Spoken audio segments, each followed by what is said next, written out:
bien es cierto, en muchos de estos casos nosotros no vamos a tener injerencia directa en el caso, pero sí es importante intervenir desde nuestra especialidad. Y más adelante, así, conocer también el riesgo que puede tener el paciente o ante el cual el paciente puede estar de acuerdo a la presencia de la patología y que futuramente nos va a encaminar a un mejor plan de tratamiento para nuestro paciente. Incluso en el siguiente semestre vamos a ver ya cuáles son las implicancias clínicas orales de todo este grupo de patologías que a partir de este semestre estamos conociendo. Muy bien, solamente a modo de introducción, para recordar entonces un poco, sabemos que el hígado es un órgano noble que representa en cuanto a estructura el de mayor tamaño, es el órgano más voluminoso que forma parte del sistema digestivo, cuya unidad funcional principal son los ganglios hepáticos o los hepatocitos, y es además uno de los que interviene principalmente en el metabolismo corporal.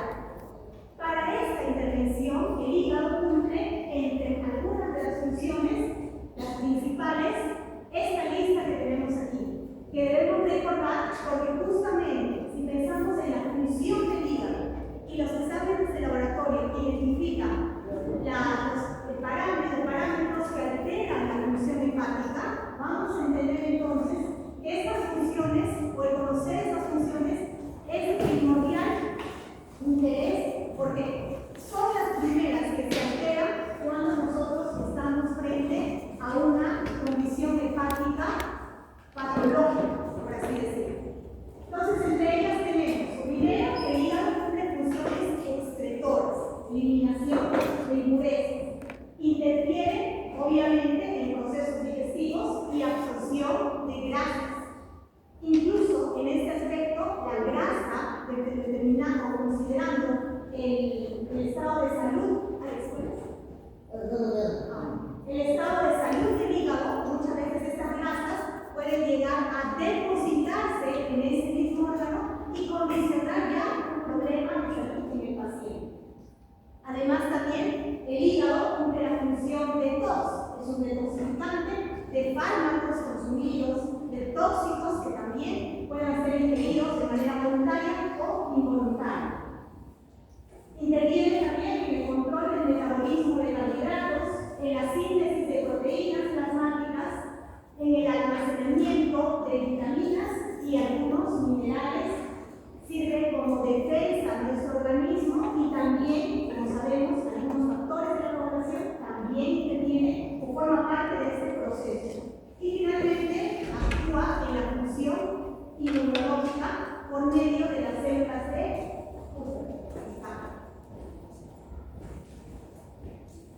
Entonces, si nosotros conocemos, entendemos este gran abanico de funciones hepáticas del hígado como tal, vamos a entender que cuando una de estas funciones se encuentran alteradas, ¿qué es lo primero que va a presentar nuestro paciente? Sintomatología clínica, ¿cierto? Entonces, eso es lo que nosotros vamos a reconocer. Si de pronto nosotros tenemos algún contacto con pacientes que tienen esta condición hepática o alguna condición hepática, vamos a reconocer primero manifestaciones clínicas que van a ser evidentes desde una exploración o en una evaluación endoscópica o incluso de repente se pueden manifestar como signos iniciales en la cavidad oral. Entonces, ¿cuáles serían las señales más marcantes ante la deficiencia hepática o ante la posibilidad de la existencia de un daño hepático? Tenemos aquí primero la posibilidad de dolor abdominal centralizado hacia la zona de localización del hígado. Otro signo clínico es la presencia de la ictericia, que como ustedes saben es un signo clínico de patología hepática por acumulación de bilirrubina, que es una sustancia que la vamos a ver, que es con ese nombre bilirrubina, que la vamos a ver más adelante. Entonces, el acúmulo excesivo en sangre de esta sustancia condiciona que el paciente tenga esta pigmentación conocida con el nombre de ictericia, y que esta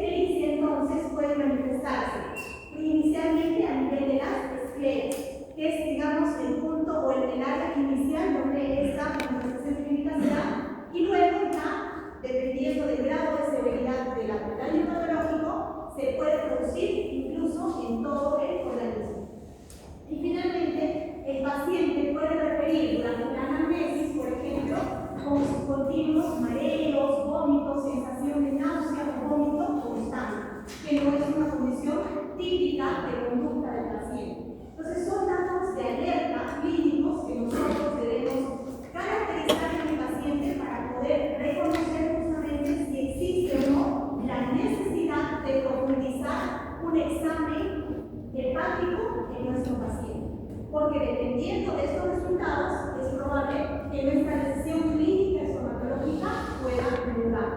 Ese es el mensaje principal, por el cual nosotros, como profesionales de la salud, debemos estar pendientes de la salud clínica general de nuestro paciente, porque nuestra decisión estomatológica va en función a esa condición.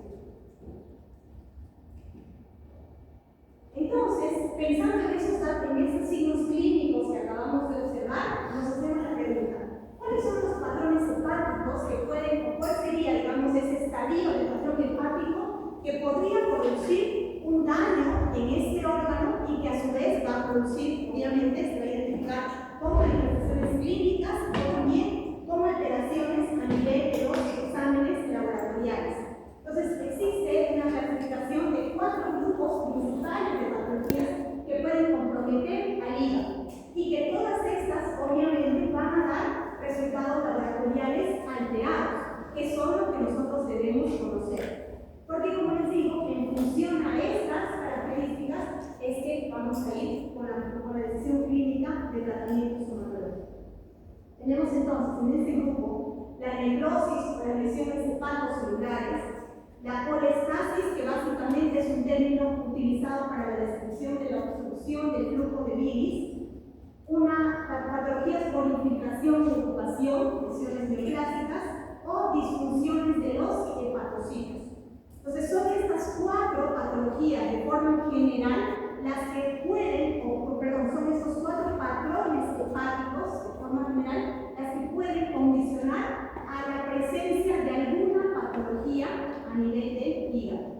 ¿Y qué patologías? Esas patologías, van a ver, como se observa en la imagen, pueden producir alteraciones en la propia morfología del tejido hepático.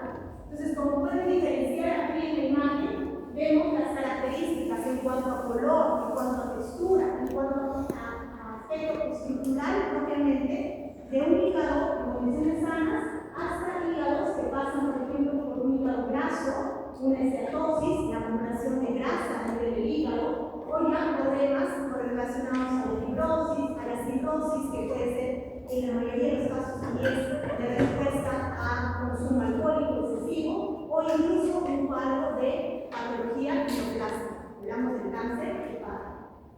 Entonces, incluso es un cáncer que llega a ser muy agresivo. Entonces, por eso es que es importante conocer estas características. Entonces, una vez que nosotros identificamos al paciente clínico, sabemos que ante la presencia de alguna sintomatología clínica, alguno de estos patrones puede estar presente en nuestro paciente. Entonces, lo que corresponde es solicitar exámenes de laboratorio. Y es aquí entonces donde ingresamos al corazón del tema de la clase del día de hoy. Los exámenes de laboratorio, que son exámenes auxiliares que representan entonces un conjunto de pruebas bioquímicas, nada diferente a lo que hemos visto hasta ahora, pero que permiten, en este caso específicamente, detectar la alteración de la función hepática. Entonces, estas pruebas de laboratorio que vamos a ver ahora, básicamente nos ayudan a detectar la función hepática. Además, nos ayudan a identificar las condiciones sistémicas que pueden afectar a este manejo oncológico. Esto además nos va a permitir determinar si estas alteraciones son hepáticas o extrahepáticas, porque eso también es posible. Es posible que exista una alteración en la lectura de estos exámenes auxiliares, pero que nuestro origen o el origen de la alteración no sea directamente del hígado. Ahí es donde estamos con este término de causas extrahepáticas. Entonces, los exámenes auxiliares que vamos a considerar son, primero, el perfil lipídico, ¿ok? Perfil lipídico. En la literatura ustedes pueden encontrar lo que es perfil hepático. Y no confundir, porque el perfil hepático, según lo que hemos revisado en la literatura, se refiere a todo el conjunto de pruebas que se realizan para hacer un análisis funcional hepático, ¿ok? O hepatograma, también lo pueden encontrar con esa terminología. Pero aquí vemos que el perfil lipídico forma parte de ese perfil hepático. Entonces tenemos primero el perfil lipídico y segundo, las pruebas de función hepática, que básicamente son pruebas que nos ayudan a determinar la actividad actividad metabólica, la función que pueden alterar, perdón, la actividad metabólica, la función inmunológica, el depósito de metales o alejarnos de la presencia de cáncer en el hígado. Entonces son estas pruebas las que nosotros vamos a direccionar, solicitar y después interpretar para determinar la condición de salud hepática. O de pronto también el origen de la alteración. Comenzando entonces por el perfil lipídico, ¿ok? El perfil lipídico. Básicamente, ¿qué es el perfil lipídico? Si nosotros queremos entender el perfil lipídico, vamos a tener que recordar algunos términos, algunas siglas que básicamente se repiten en el cotidiano cuando hacemos esta solicitud. Entonces, el perfil lipídico básicamente mide la cantidad de grasa que circula en la sangre. Al determinar la cantidad de grasa que circula en la sangre, ¿dónde se encontrarían entonces estas grasas? Si circulan en la sangre. ¿Perdón? La hemoglobina es una de las células. En vasos sanguíneos, exactamente. Entonces, si se encuentran en vasos sanguíneos, ¿qué es lo que primero sucedería ante el exceso de estas grasas en el vaso sanguíneo? ¿Qué se imagina? Se pegan los paredes. Más fuerte, por favor. Formación de placas, perfecto, dentro del lumen del vaso, obstrucciones para el paso de sangre, de todo el fluido sanguíneo dentro del vaso. Entonces, eso es lo que nosotros estamos representando en esta primera imagen. El calibre de un vaso sanguíneo y que además contiene glóbulos rojos, ¿qué más? Glóbulos blancos, plaquetas y grasa. ¿Okay? Esa grasa que es transportada por estos vasos sanguíneos. Entonces, aquí es importante considerar, obviamente, y reforzando que este perfil bioquímico, este examen bioquímico auxiliar, se adquiere a nivel de examen de sangre, ¿no es cierto? Que es lo que estamos reiterando con esta primera imagen. Entonces, ¿cuáles son los exámenes de sangre que nosotros vamos a identificar? Los exámenes de perfil lipídico que vamos a identificar en sangre. Primero, los valores de colesterol total, es decir, los valores de grasa totales. Luego, el colesterol LDL. ¿Qué significa este LDL? He intentado para que ustedes lo anoten: lipoproteína de baja densidad. Y este LDL es lo que en la literatura vamos a encontrar en muchas referencias, como el colesterol malo. ¿Okay? Y aquí a poco vamos a ver por qué ese nombre, entre comillas, de malo. Luego tenemos el colesterol HDL, que es la lipoproteína de baja densidad, y es lo que en la literatura lo pueden ver, de repente pueden encontrar como colesterol bueno. ¿Okay? Y finalmente la cantidad de triglicéridos. Esos son los 4 valores que nosotros vamos a identificar ante la solicitud de un perfil lipídico. Básicamente, aquí también les he mencionado esta tabla para que recordemos y reforcemos. Cuando nosotros hablamos de la solicitud de un perfil lipídico, conocer el perfil lipídico de mi paciente, lo que estoy pensando es conocer cuál es el riesgo de patología cardíaca que tiene mi paciente. Eso es lo que nosotros debemos recordar. Si el doctor llega, o llegamos a la consulta del especialista, del cardiólogo, del patólogo, y nos indica, a ver, vamos a ver un examen de perfil lipídico, el doctor, el médico puede estar sospechando de alguna patología cardíaca o puede querer descartar la posibilidad de presencia de patología cardíaca. Eso es lo primero que debemos entender. Entonces, ¿por qué? Porque el perfil lipídico nos va a determinar este tema, el riesgo que tiene el paciente para presentar una enfermedad cardíaca. Eso es lo que debemos recordar, el riesgo de enfermedad cardíaca. ¿Y de qué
quemando mayor cantidad de grasa.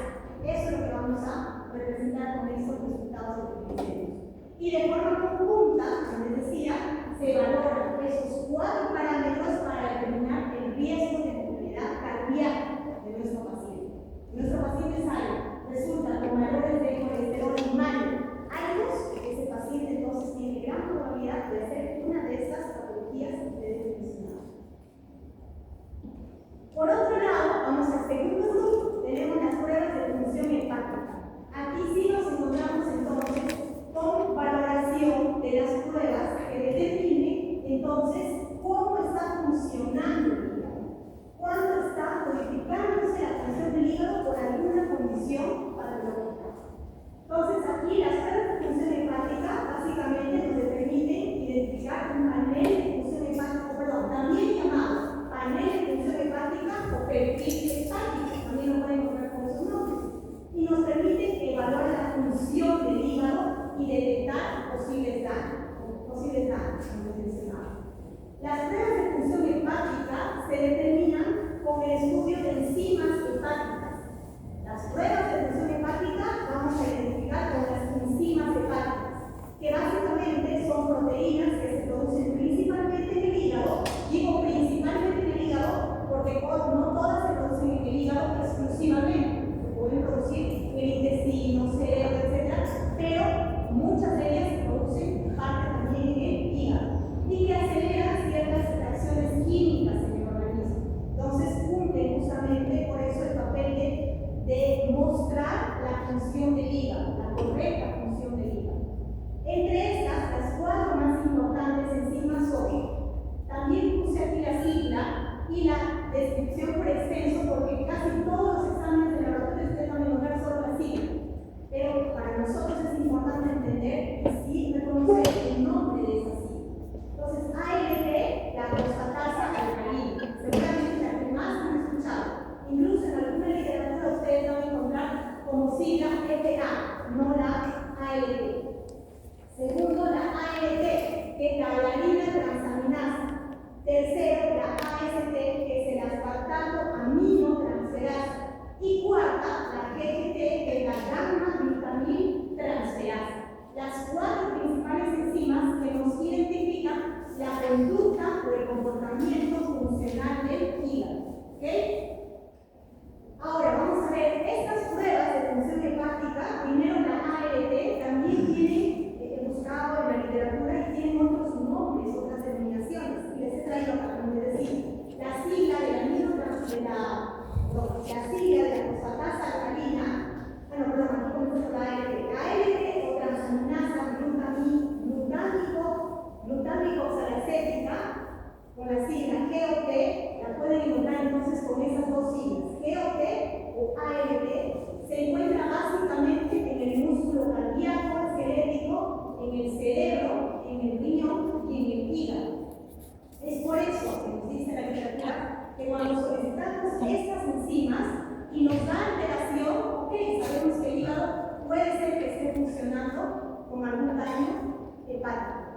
Pero la siguiente, la AST o glutamato piruvato transaminasa, con la sigla GPT, que también la pueden encontrar con la sigla AST o GPT, esta se presenta casi exclusivamente en el hígado. Es por eso que, ante la solicitud de ese examen y el marcador de enzima hepática AST o GPT alterado, este nos dice prácticamente que el daño se origina en el hígado, o que el daño está presente en el hígado. Por eso es que les puse aquí, es un marcador o indicador más específico de lesión celular hepática, porque se produce principalmente en el hígado. ¿Okay? Luego tenemos la ALT y la AST, que son 2 valores o 2 enzimas que van a incrementar en condiciones de inflamación hepática ante, por ejemplo, cuadros de hepatitis o daño hepático por consumo de fármacos de forma crónica. ¿Okay? Recuerden que una de las funciones del hígado era eliminación, depuración de fármacos. Entonces aquí, estos 2 valores, ALT y AST, van a tener esta alteración también ante presencia de fármacos de consumo crónico. Y finalmente la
¿no? Siempre debe venir el valor resultante del paciente y su parámetro referencial, su rango referencial.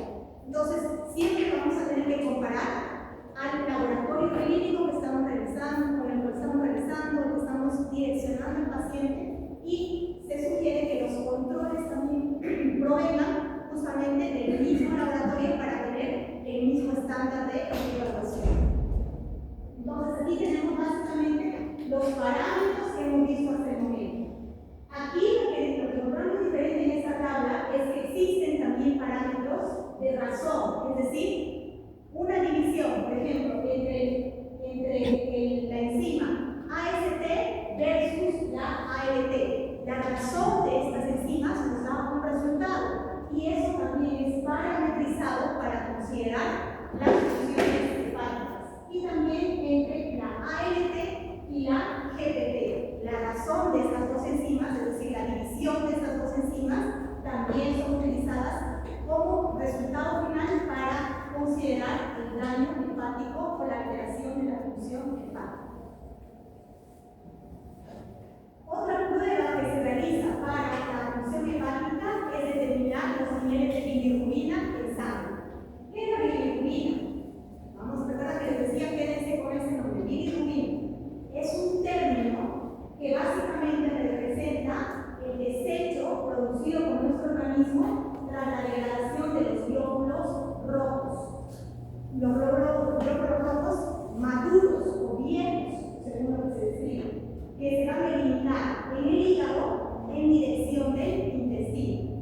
Entonces, ¿qué pasa? El cuerpo normalmente tiene un nivel estándar de bilirrubina, porque como decimos acá, la bilirrubina es justamente la sustancia que proviene de la degradación de los glóbulos rojos, maduros o viejos. Entonces, esa degradación genera un valor estándar en nuestro organismo. ¿Qué va a pasar cuando existe algún mecanismo que está impidiendo su eliminación normal hacia la región de los intestinos, o que está produciendo su acumulación, por ejemplo, en las obstrucciones biliares, la presencia de cálculos? Algunos de repente de nosotros tenemos un familiar que ha sido operado de litiasis vesicular o litiasis en la vesícula biliar. Justamente se da por estas obstrucciones, se manifiestan con la acumulación de bilirrubina en nuestro organismo, o calcificaciones en la región del conducto colero, que es el que transmite o que es el que comunica el hígado con la región del intestino, y que va a permitir este pase o esta eliminación de toda esa bilirrubina formada. Entonces, cuando hay esas obstrucciones, es que se van a dar estos incrementos de bilirrubina, y se van a manifestar clínicamente, como lo había mencionado, como con cuadros de ictericia, ¿okay? Que al principio pueden ser localizados, pero que si llegan a altos valores ya se disemina en todo el cuerpo. Las pruebas de función hepática, entonces, esta bilirrubina va a ser un marcador importante, porque nos va a determinar, como les decía, o daño hepático o alguna obstrucción en esa eliminación. Y vamos a ver entonces que la bilirrubina se considera en dos aspectos: la bilirrubina directa e indirecta, que es primero que se da por la degradación de los glóbulos rojos, que transforma esa degradación de los glóbulos rojos en bilirrubina indirecta, que va eliminando del hígado hacia el intestino delgado.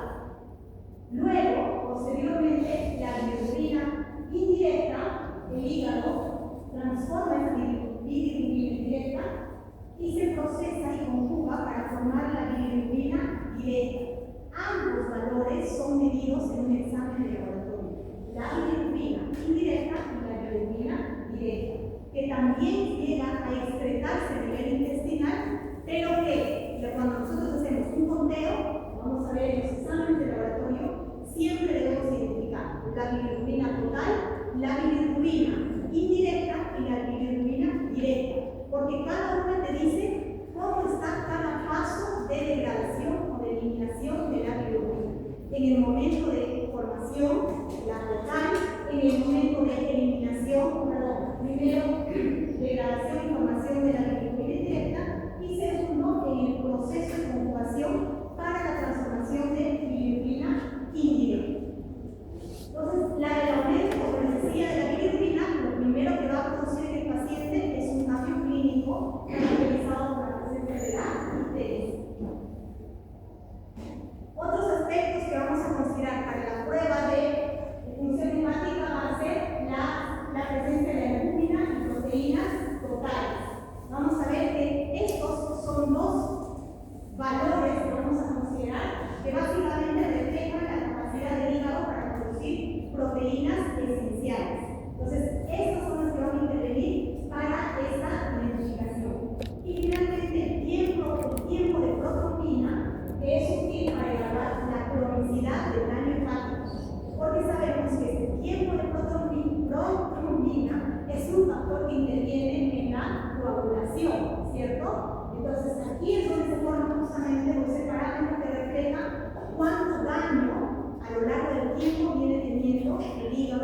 evaluado en el paciente. Entonces, identifica básicamente cronicidad de daño hepático, la alteración de este parámetro de tiempo de protocolina.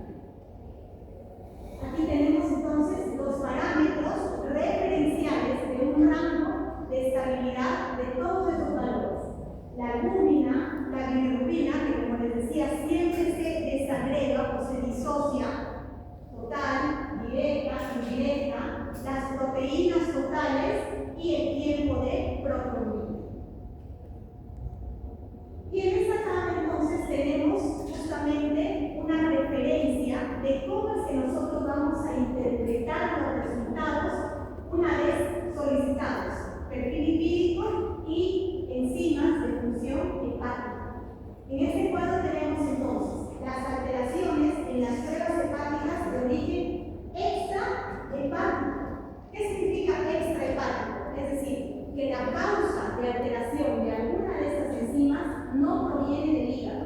Entonces nos va a dar, al no provenir del hígado, nos va a dar resultantes de patologías que no son hepáticas. Entre ellas tenemos entonces, si encontramos valores de albúmina disminuida, vamos a pensar en estas posibilidades de patologías extrahepáticas, enteropatías, síndromes nefróticos, vean aquí, nada que ver con el hígado, o incluso hasta desnutrición. Claro está, quiero mencionar que en esta tabla los valores no se analizan, laboratoriales bioquímicos no se analizan de manera aislada, siempre se van a analizar en conjunto, ¿ok? Por eso es que aquí no medimos apenas el resultado de la albúmina, no, medimos todo el paquete, del lipídico, función hepática. Pruebas bioquímicas incluyen también las que ya hemos visto en clases anteriores, por ejemplo, urea, creatinina, sales minerales. Hacemos todo el batido de todos estos factores bioquímicos que nos permitan hacer una correcta evaluación. Incluso también valores que corresponden a la gasometría, que también hemos visto en la última clase de agua. Luego tenemos aquí valores relacionados a la fosfatasa alcalina alterada, que pueden estar relacionados, cuando aumentada, desde una enfermedad ósea, como la enfermedad de Paget, en el embarazo, por ejemplo, que es una condición no patológica, obviamente, y la paciente, la mujer, tiene hígado en condiciones normales, pero bien con alteración en el nivel de la fosfatasa alcalina, o también puede representar cuadros neoplásicos. La enzima TGO aumentada puede estar relacionada a propensión a infartos de miocardio, miopatías o enfermedades celíacas. La bilirrubina aumentada puede indicar una hemólisis o presencia de grandes hematomas. Y luego, finalmente, el tiempo de protocolina disminuido, que se relaciona directamente con algún daño hepático, vean, también lo podemos relacionar, no necesariamente al daño hepático, pero sí al uso de antibióticos de manera frecuente, puede producir una alteración del tipo de protocolina, uso de anticoagulantes, obviamente, la mala absorción también puede estar asociada, la mala absorción de las sustancias relacionadas a los factores de la población puede estar entonces alterando también el tipo de protocolina, y finalmente la presencia de coagulopatía por consumo de drogas. ¿Okay? Entonces, todos estos factores extrahepáticos, vean cómo producen alteraciones a nivel de las enzimas hepáticas que hemos visto anteriormente. Y este segundo cuadro nos trae entonces a colación cuáles serían las causas hepáticas. ¿Cuáles entonces serían las patologías que sí nos indicarían daño hepático propiamente? Tenemos entonces alteraciones propias de las enzimas hepáticas evaluadas como AST, razón LDH, es decir, la enzima AST dividida por los valores de la enzima LDH, que deben ser menores a 1. Cuando superiores nos puede indicar un cuadro de hepatitis isquémica. En la enzima de ALT aumentada nos puede indicar cuadros de hepatitis de origen viral, de origen autoinmune, la esteatosis no alcohólica. Este término de esteatosis se les puede parecer raro, pero básicamente entiéndanlo como hígado graso. La esteatosis es sinónimo de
usted tiene tal cosa.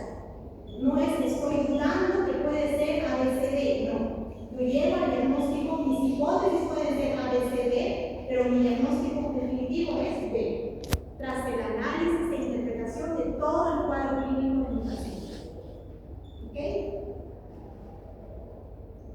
Entonces, valga la redundancia, todo este enfoque que estamos viendo ahora, la interpretación clínica que vamos a ver en nuestro campo de medicina estomatológica, básicamente nos va a permitir orientarnos hacia la identificación de las patologías y cómo estas pueden producir alguna manifestación en la cavidad oral.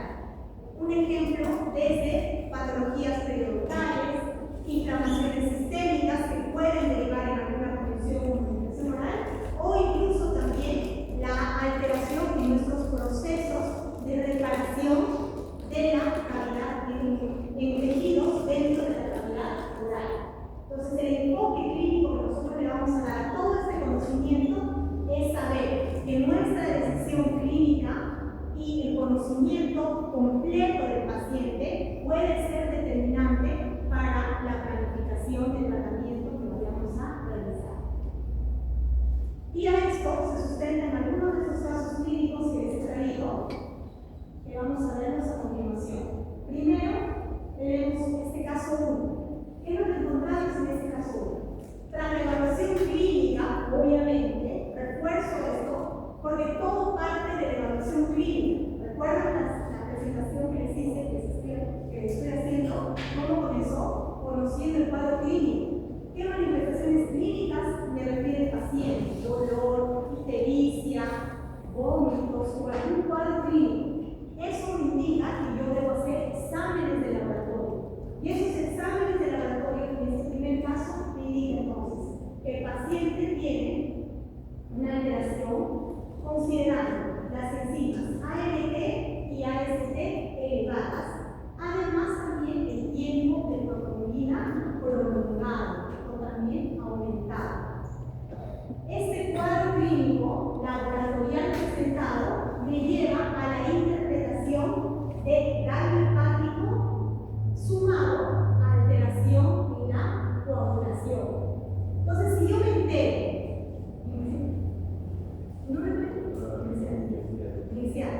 si te acabas de enterar que tu paciente tiene una alteración a nivel de la coagulación y tienes que hacer una exodoncia complicada, ¿cuál sería tu primer recado? La conducta clínica. ¿Qué más?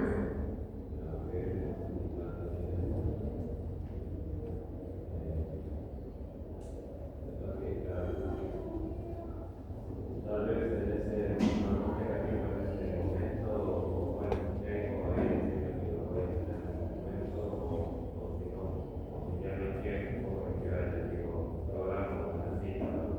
cirugía programada, perfecto.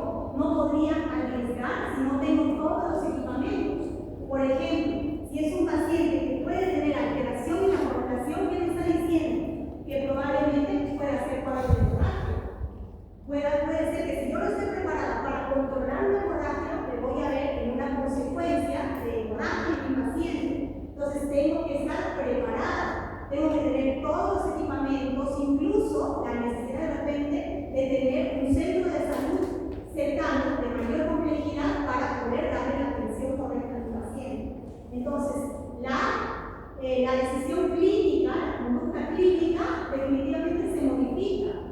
Estomatológica, claro está.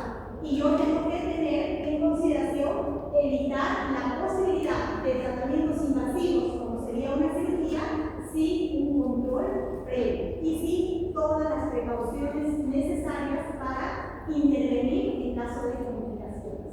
¿Okay? Porque ese mi paciente ya me vino con un signo de alerta. Yo no puedo desconsiderar estos resultados y decir, no pasa nada, yo hago la cirugía que la tengo programada y basta. No puedo, ¿cierto? Entonces vean, ahí está justamente la importancia de nuestra intervención. Segundo caso, tenemos un paciente que tras el examen clínico, una vez más, primero la clínica, se solicita el examen de laboratorio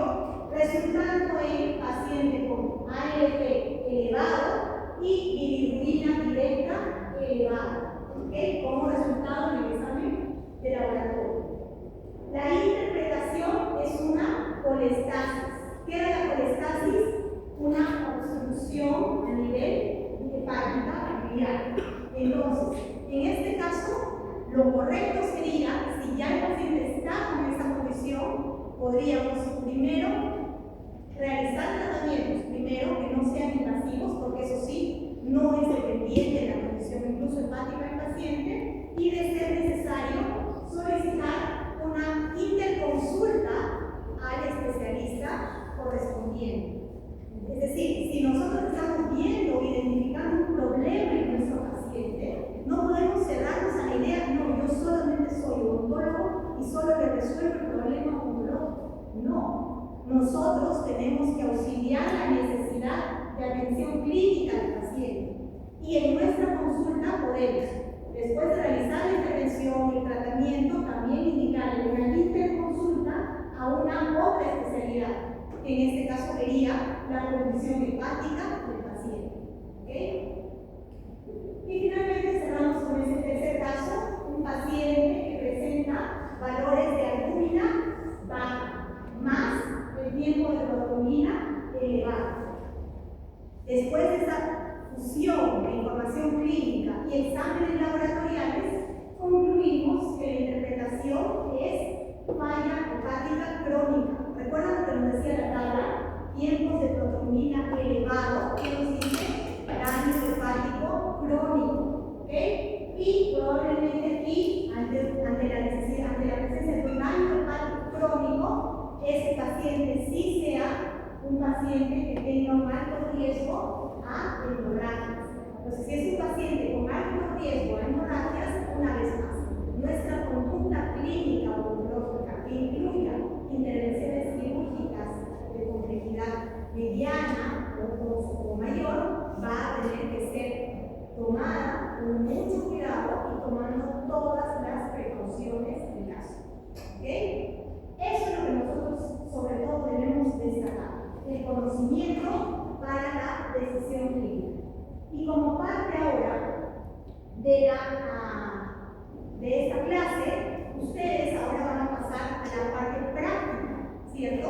Van a pasar a la parte práctica donde la idea es poder discutir un caso clínico que justamente, según ya han revisado el material, representa la atención quirúrgica a un paciente con patología hepática, en el cual hay un artículo que van a ver que nos muestra